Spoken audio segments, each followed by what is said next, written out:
محمد وبارک وسلم۔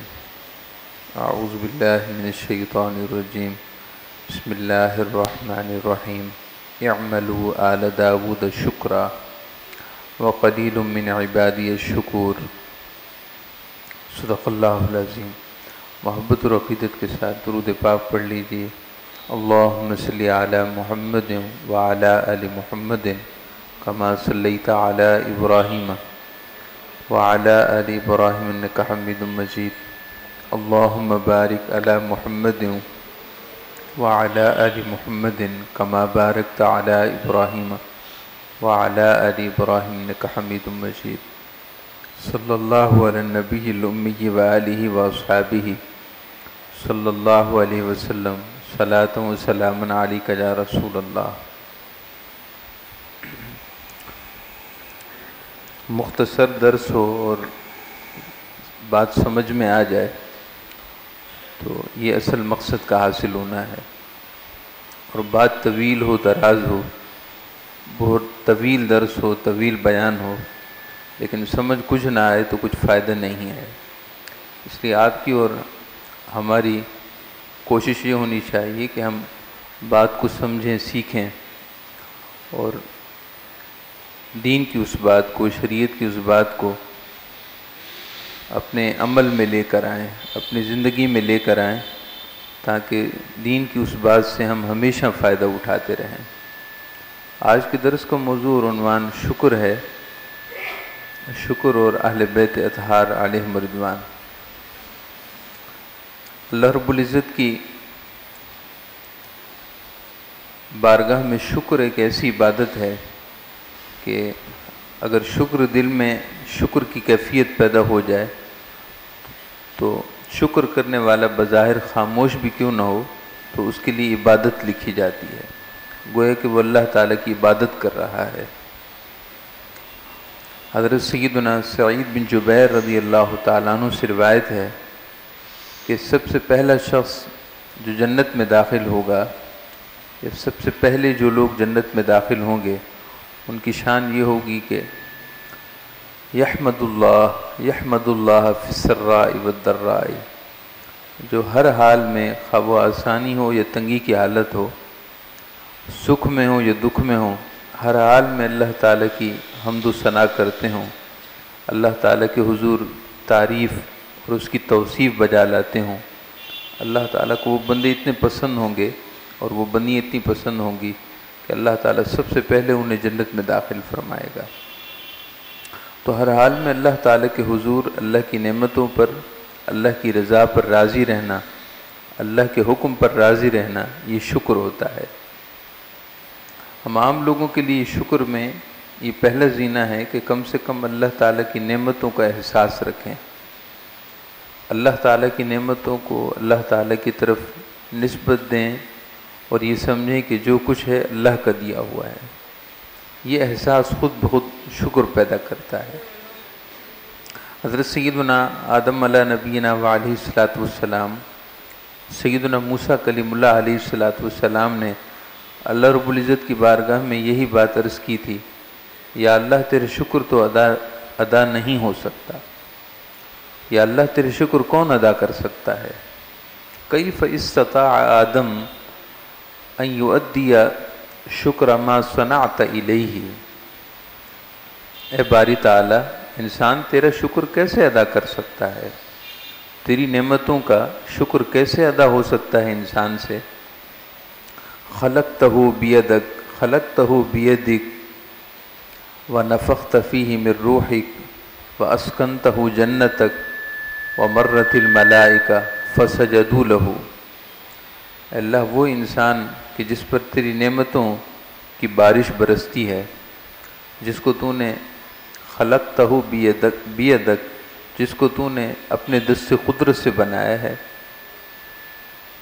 جس کے پیکر جسم کو تو نے اپنے دست مبارک سے بنایا ہے، جس کے جسم میں تو نے اپنے فیض ربوبیت کی روح پھونکی ہے، جس کو زمین پر اپنا خلیفہ اور نائب بنایا ہے، جس کو جنت میں رہنے کو جگہ عطا کی، اور فرشتوں سے جس کا شرف اور جس کی بزرگی تو نے فرشتوں کے ذریعے اظہار کرا ہے، جس کی بزرگی کا، اللہ اس انسان سے تیری بارگاہ میں شکر کیسے ادا ہو سکتا ہے؟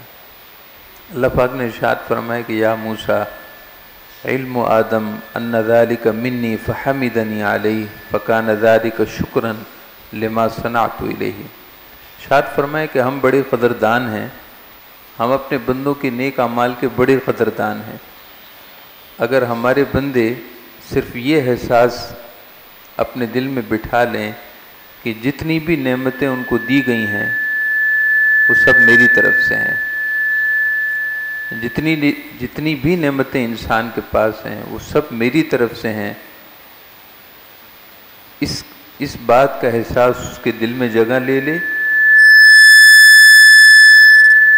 درود پاک پڑھیں، اللہم صلی وسلم وبارک علی سیدنا و مولانا محمد النبی الامی الحبیب العار القدر العظیم الجاہ وعلی آلہ وصحبہ وبارک وسلم۔ علم آدم ان ذلک منی فحمدنی علیہ، میرا بندہ یہ دھیان کر لے اور یہ توجہ کر لے کہ ساری نعمتیں اسے میں نے دی ہیں اور اس پر وہ میرے لیے ہدیہ تشکر ہدیہ حمد پیش کر دے، تو اس کی طرف سے یہ عمل ہم اپنی بارگاہ میں شکر، اس کو ہم شکر کا درجہ دے دیں گے۔ میرے بندے نے میری نعمتوں کو شکر ادا کر دیا، وہ فقط اتنا احساس کر لے کہ ساری نعمتیں میری دی ہوئی ہیں، میری عطا کردہ ہیں۔ قربان جائیے آپ صلی اللہ علیہ وسلم کی شان اقدس پر ہمارے پیارے نبی صلی اللہ علیہ وسلم نے اپنی سیرت مبارکہ سے ہمیں زندگی کے ہر عمل میں اللہ کا شکر کرنا سکھایا ہے۔ نماز بھی پڑھتے ہیں تو نماز کی ابتدا بھی اللہ تعالیٰ کی ثنا، توصیف اور تحمید سے ہوتی ہے۔ سبحانک اللہم و بحمدک، اے اللہ تو پاک ہے، تیری حمد ہے، تیرا نام بابرکت ہے، و تعالی جدک، تیری شان بہت بلند و بالا ہے۔ سبحانک اللہم، اے اللہ تو پاک ہے، و بحمدک، تیری حمد کے ساتھ تیری تسبیح ہے، و تبارک اسمک، تیرا نام بابرکت ہے، و تعالی جدک، تیری شان بلند و بالا ہے، ولا الہ غیرک، تیری سوا کوئی معبود نہیں۔ اور اس کے بعد سورہ فاتحہ کا بھی پہلا حصہ اللہ تعالیٰ کی تحمید اور توصیف پر مشتمل ہے۔ تو نماز بھی دراصل اللہ تعالیٰ کے حضور اللہ کی نعمتوں پر اللہ کی نعمتوں پر حمد ہے، تشکر ہے۔ ایسے ہی آپ صلی اللہ علیہ وسلم نے کھانا کھانے سے پہلے کی جو دعا سکھائی ہے، یا کھانا کھانے کے بعد دعا سکھائی ہے، گھر سے نکلیں تو جو دعا ہے، تو جب گھر واپس آئیں تو دعا ہے۔ نبی اکرم صلی اللہ علیہ وسلم ہمیں یہی سکھانا چاہتے ہیں، اور آپ کی تعلیم و تربیت یہی ہے کہ ہر دم اپنے رب کو یاد رکھو، اپنے رب کی نعمتوں کو یاد رکھو، اپنے رب کے احسانات کو یاد رکھو، اپنے رب کی عطاؤں کو یاد رکھو، اس کی بخششوں اور انعام کو یاد کرو، جو تمہارے بے حساب گناہوں کو تمہاری دعاؤں کے بغیر ہی معاف کر دیتا ہے۔ تمہارے بے حساب گناہوں کو تو محض وہ اپنی رحمت سے یوں ہی بخش دیتا ہے۔ خود قرآن پاک کا ارشاد ہے، اللہ تعالیٰ کا ارشاد ہے کہ وَيَعْفُو عَنْ كَثِيرٍ، وَيَعْفُو عَنْ كَثِيرٍ، بہت سے گناہوں کو تو ہم یوں ہی معاف کر دیتے ہیں، اور کچھ گناہ ایسے ہیں کہ تم کسی تکلیف کے مرحلے سے گزرتے ہو اور صبر کرتے ہو، تو اس تکلیف پر صبر کرنے کی وجہ سے ہم تمہارے بہت سے گناہوں کو معاف کر دیتے ہیں۔ تو اللہ رب العزت کی بارگاہ میں اللہ کی نعمتوں کا احساس رکھنا دراصل یہ شکر ہوتا ہے۔ حضور نبی اکرم صلی اللہ علیہ وسلم نے ارشاد فرمایا کہ جسے 4 نعمتیں مل گئیں اسے دنیا اور آخرت کی بھلائی مل گئی۔ جسے 4 نعمتیں مل گئیں، 4 کام اللہ تعالیٰ نے اسے 4 کاموں کی توفیق دے دی، اسے دنیا اور آخرت کی بھلائی مل گئی۔ اور ان 4 باتوں میں سے ایک بات یہ ہے، ارشاد فرمائے کہ قلب شاکر، اللہ تعالیٰ نے جسے ایسا دل عطا کیا ہو کہ وہ اپنے رب کی نعمتوں پر ہر وقت شکر کی کیفیت سے لبریز ہو، اللہ تعالیٰ کی نعمتوں پر اس کے دل میں شکر کا احساس ہو کہ ساری نعمتیں اللہ کی ہیں، اللہ کی عطا کردہ ہیں. جس کا دل اس شکر کی کیفیت سے لبریز ہے اسے دنیا اور آخرت کی بھلائی مل گئی. باقی 3 چیزیں بھی آپ سن لیں تاکہ حدیث مکمل ہو جائے. لسان ذاکر، قلب شاکر، وبدن صابر، وزوجۃ مؤمنۃ صالحہ. جسے 4 نعمتیں دی گئیں اسے دنیا اور آخرت کی بھلائی مل گئی. اللہ کی یاد سے تر رہنے والی زبان، اللہ تعالیٰ کے حضور شکر کے احساس سے لبریز دل، اللہ تعالیٰ کی طرف سے مختلف مصائب و آلام میں صبر کرنے والا جسم، صبر کرنے والا بدن اور جسم. اور جس شوہر کو نیک بیوی مل گئی اور جس بیوی کو نیک شوہر مل گیا. ارشاد فرمائے کہ 4 نعمتیں دنیا اور آخرت کی بھلائی ہیں. محترم معزز سامعین کرام، حضور نبی اکرم صلی اللہ علیہ وسلم کے اہل بیت اطہار کی زندگی سراپا شکر تھی. اللہ تعالیٰ کے حضور سراپا حمد تھی. ان کا شکر عالی درجے کا شکر تھا. ہم عام لوگوں کا شکر یہ ہوتا ہے کہ اللہ کی نعمتوں پر شکر کریں. الشکر علی النعم. ہمارے صوفیاء فرماتے ہیں کہ عام لوگوں کا شکر یہ ہوتا ہے کہ الشکر علی النعم، اللہ کی نعمتوں کا احساس کریں اور شکر ادا کریں. اور اس سے اوپر والا درجہ ہوتا ہے خاص، اللہ کے خاص بندوں کا شکر. ان کا شکر یہ ہے کہ الشکر علی النعم والنقم. الشکر علی النعم والنقم. نقم جمع ہے نقمہ کی. نقمہ کا مطلب ہوتا ہے مصیبت اور تکلیف. نقمہ کا مطلب ہوتا ہے مصیبت اور تکلیف. اللہ کے نیک بندوں کی شان یہ ہے کہ وہ یہ نہیں دیکھتے کہ کس حال میں ہیں، وہ یہ دیکھتے ہیں کہ یہ حال کس کی طرف سے آیا ہے. وہ یہ نہیں دیکھتے کہ ہمیں کس چیز سے سکون ملتا ہے اور کس چیز سے ہم پریشان ہوتے ہیں. وہ اس حالت خیر، اس سرور کی حالت کو یا اس حزن کی حالت کو نہیں دیکھ رہے ہوتے. وہ یہ دیکھ رہے ہوتے ہیں کہ یہ حالت آئی کس کے امر سے ہے، امر کس کا ہے، امر کس کا ہے، مشیت کس کی ہے، ارادہ کس کا ہے. ان کی نظر اللہ کی طرف ہوتی ہے. لہذا سرور کی حالت ہو تو بھی وہ اللہ رب العزت کی بارگاہ میں حمد و ثنا کرتے ہیں. اور خدا نخواستہ اگر سرور کی حالت نہ ہو، حزن اور ملال کی حالت ہو تو بھی اللہ کے حضور شکر کرتے ہیں. وہ دیکھتے یہ ہیں کہ کس کی طرف سے آئے یہ سب. حضور سید غوث العظم رضی اللہ تعالیٰ عنہ کے بارے میں ہے کہ آپ کے صاحبزادے وصال کر گئے. آپ کے صاحبزادے پیدا ہوئے، چند دن کے تھے، یہ چند مہینوں کے تھے. بہرحال آپ وصال کر گئے، انتقال ہو گیا. تو آپ نے اپنے صاحبزادے کو اپنے دونوں ہاتھوں پر اٹھایا اور اللہ کی بارگاہ میں عرض گزار ہوئے، اے اللہ تو دینے پر راضی تھا تو میں تیری عطا پر راضی ہوں، اور اب تیرا حکم یہ ہے کہ اس میرے بیٹے کو تو نے واپس لے لیا ہے، تو تیرے اس لینے پر میں راضی ہوں. تیرے دینے پر بھی راضی تھا اور تیرے لینے پر بھی راضی ہوں، اس لیے کہ میں تو تجھے دیکھتا ہوں کہ تو کس پر راضی ہے. اللہ کے ولیوں کی شان یہ ہوتی ہے کہ وہ ہر حال میں اللہ کے امر پر راضی ہیں. چونکہ وہ اپنی پسند ناپسند کو نہیں دیکھتے، انہوں نے اپنی پسند ناپسند اللہ کے امر کے حوالے کر دی ہوتی ہے.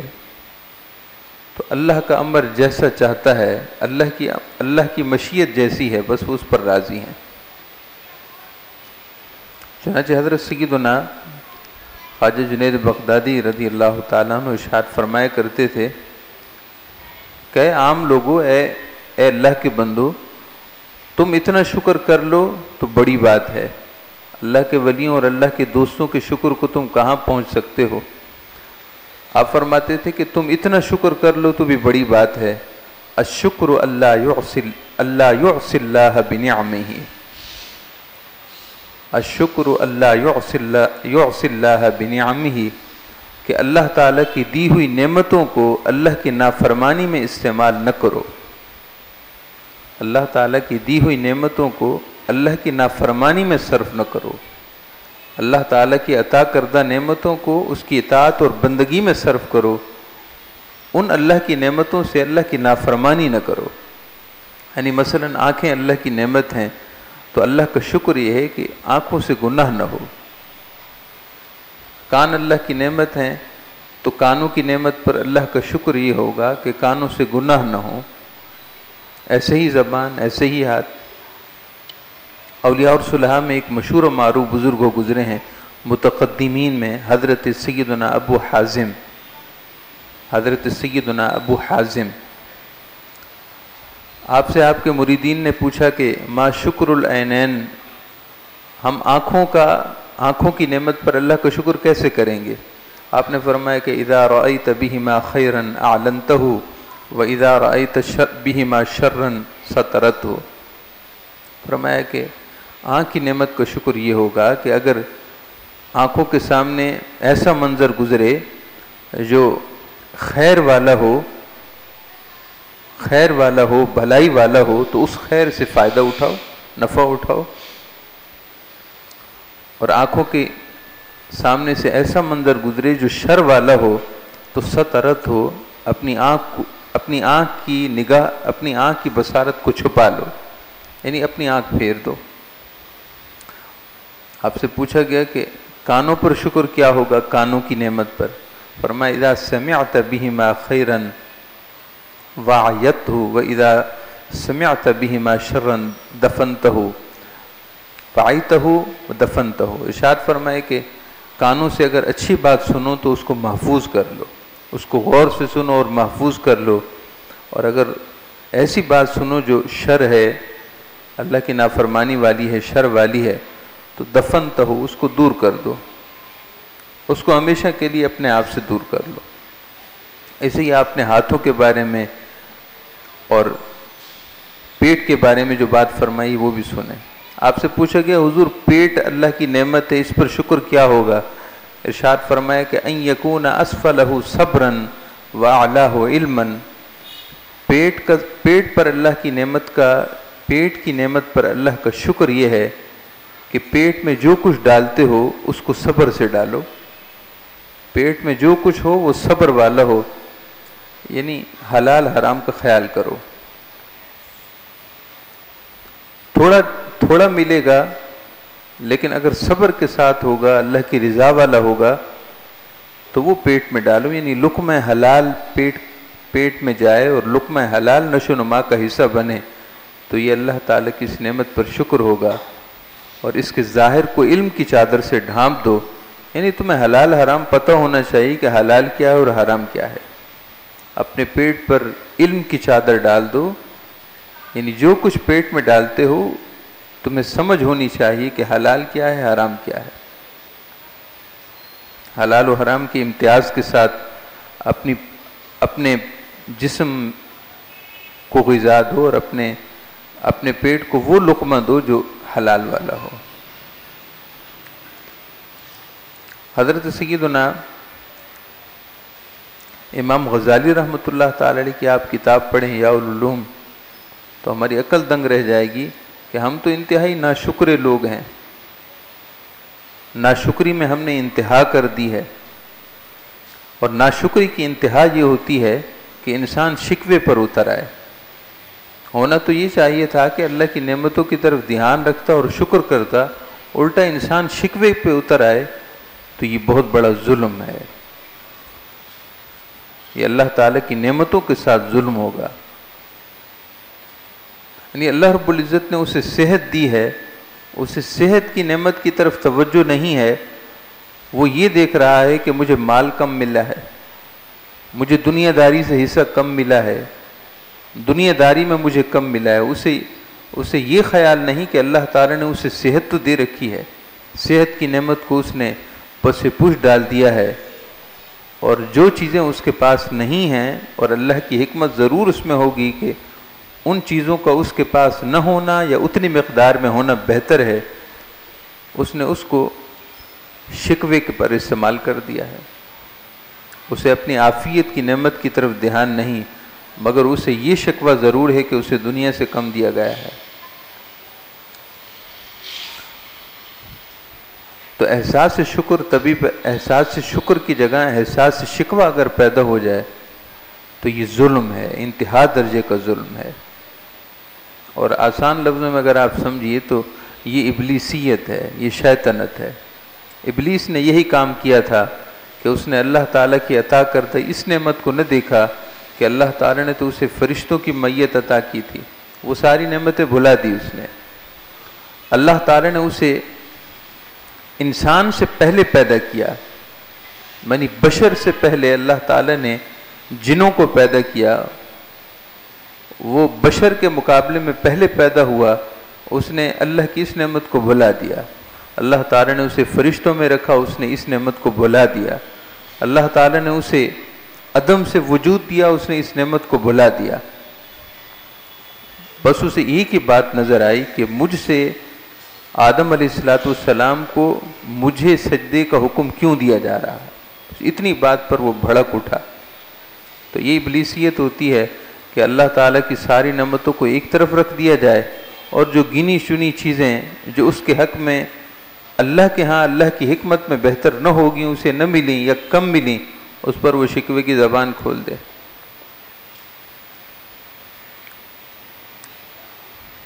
ایک بزرگ فرماتے ہیں ایک نفس کی غذا ہوتی ہے، ایک روح کی غذا ہے اور ایک دل کی غذا ہے۔